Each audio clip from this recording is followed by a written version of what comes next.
Bismillahirrahmanirrahim. Ikhwani fillah wa tifidin azanillahu alaikum. Tadi kita sudah jelaskan tentang penghalang-penghalang hidayah. Adapun sebab-sebab untuk meraih hidayah maka sangat banyak ya, tapi tidak akan kita bahas ya. Ya, karena terlalu panjang kalau kita bahas. Tapi intinya para ulama mengatakan sebab hidayah yang paling utama berdoa kepada Allah Subhanahu wa taala. Ya. Dan kita sering berdoa dalam salat kita, ihdinas siratal mustaqim. Ya Allah, berikanlah aku petunjuk jalan yang lurus. Ini di antara sebab utama seorang dapat hidayah. Sampai wajib bagi kita setiap salat baca firman ini, ihdinas siratal mustaqim. Jadi masalah adalah hati kita tatkala kita membaca doa ini. Dan kita tahu bahwasanya kalau hati yang lalai tidak akan dikabulkan doanya oleh Allah Subhanahu wa taala. Kata Nabi SAW, fa inna Allah la yastajibu du'aan min qalbin ghafilin lahin. Allah tidak akan mengabulkan doa dari orang yang hatinya lalai. Saking kita hafal Al-Fatihah dengan lancarnya, mau kita sambil mikir matematika bisa baca Al-Fatihah. Mau sambil mikir pekerjaan kantor kita bisa Al-Fatihah, tahu-tahu waladhdallin amin ya. Saking apa? Saking hafalnya. Sehingga tatkala kita mengucapkan ihdinas siratal mustaqim, tidak ada kehadiran hati, ini jadi masalah. Padahal tiap hari kita minta hidayah minimal sehari 17 kali. Nah, maksud saya nasihat kepada diri saya dan kepada hadirin dan hadirat, tatkala mengucapkan ihdinas siratal mustaqim, serius dan konsentrasi dan menghadirkan hati bahwasanya kita benar-benar butuh hidayah. Kenapa? Makna dari ihdinas siratal mustaqim, ya Allah tunjukkanlah aku jalan yang lurus, maksudnya apa? Ya Allah, kalau saya masih bengkok, luruskan ya Allah. Dan ya Allah, kalau saya sudah lurus, pertahankan kelurusan saya ini ya Allah. Dan ya Allah, kalau saya sudah lurus dan sudah istiqomah, tunjukkanlah saya pintu-pintu kebaikan yang lain yang saya belum tahu. Itu maksudnya apa? Ihdinas siratal mustaqim. Saya ulangi. Maksudnya apa ihdinas siratal mustaqim? Maksudnya ya Allah, kalau saya bengkok, luruskan. Kalau saya sudah lurus, ya Allah, pertahankan.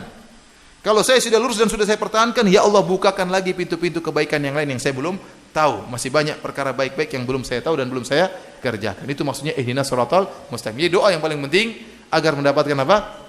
Hidayah. Ya.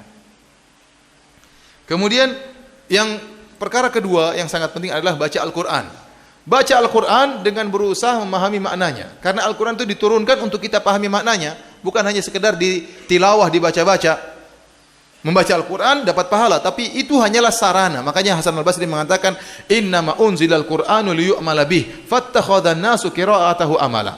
Al-Quran itu diturunkan untuk diamalkan, tapi orang-orang menjadikan melantunkan Al-Quran itulah amalan Al-Quran, padahal itu salah. Hasan Al-Basri ingin mengatakan itu kesalahan, mencukupkan mengamalkan Al-Quran dengan membacanya. Membaca Al-Quran dapat pahala, tapi itu sarana.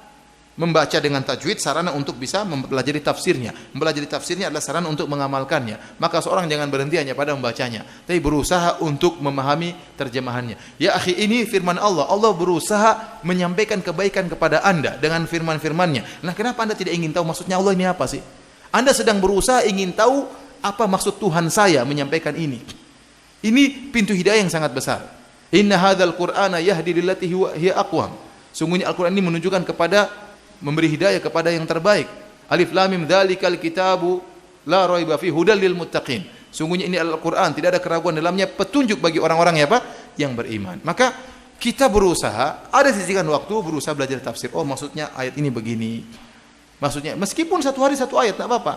Tapi itulah kita sedang mencari hidayah. Jadi bukan cuma dibaca-baca, tujuannya yang penting targetnya satu juz, tapi tidak kita berusaha pahami apa maknanya. Ya, saya sering sampaikan ya ikhwan, orang baca Al-Quran, baca Al-Fatihah, antara orang baca Al-Fatihah yang tidak tahu artinya dengan orang yang baca Al-Fatihah tahu artinya, ini sudah berbeda dalam kekhusyuan salat. Yang tahu artinya lebih khusyuk daripada yang tidak tahu artinya, sudah pasti. Orang yang tahu arti Al-Fatihah dengan yang baca tafsirnya sedikit lebih khusyuk yang baca tafsirnya. Dia ngerti Alhamdulillah, dia ngerti maksudnya apa, terjemahannya apa, maksudnya apa, lebih khusyuk lagi dia. Dan orang yang baca tafsir Al-Fatihah dengan tafsiran yang panjang lebar lebih khusyuk lagi daripada orang baca Al-Fatihah dengan tafsiran yang ringkas. Ya, oleh karenanya semakin perdalam makna-makna ayat-ayat Al-Quran, maka semakin kita dapat hidayah. Ya. Di antaranya adalah belajar berkumpul dengan orang-orang yang saleh, ikuti pengajian. Ini semua sebab-sebab untuk meraih hidayah. Demikianlah ikhwan dan akhwat yang dirahmati Allah Subhanahu wa taala, kajian kita pada kesempatan hari ini ya. Semoga kita tetap dipertahankan dalam hidayah sunnah sampai kita bertemu dengan Allah Subhanahu wa taala. Inna ad-dina 'inda Allahil Islam.